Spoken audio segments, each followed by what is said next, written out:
Welcome back to the Money Mastery series. I'm going to show you right now how to activate your new Cash App card.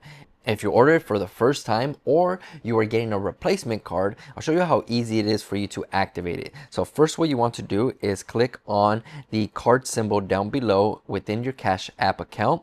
As you can see here, I already have a card that was shipped out to me. But what you can do if you have a card or you haven't requested one yet, go ahead and request it down below where it says manage a card.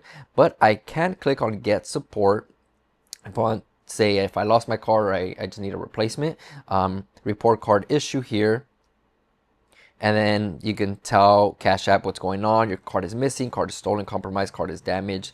If I put card is damaged, you can order a new one, order existing, or order a new design. You can see all the new designs that they have here. You just pay $5 and then it can send you the new design. You can select the metal one as well. The metal ones are a little more expensive. They are $50 as of now for the metal cards. Or $5 for the plastic card.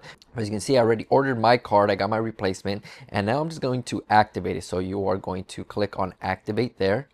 There is a QR code that Cash App sends you, so you can just scan it and activate the card that way, or you can put in your CVV number, as you can see here. So I will put mine in there, and there you go. Your card is activated. A few things to keep in mind: withdraw cash anywhere. Your cash PIN can be used in stores or at ATMs. Added to Apple Pay. Your card is compatible and can be added from the card tab. And then use card online. Use your Cash App card to shop at any online retailer. All right, so it's fully set up now. I have my Cash App card activated. You can also lock it so no one can use it, not even yourself. And then you can unlock it there. And boom, it's ready to go.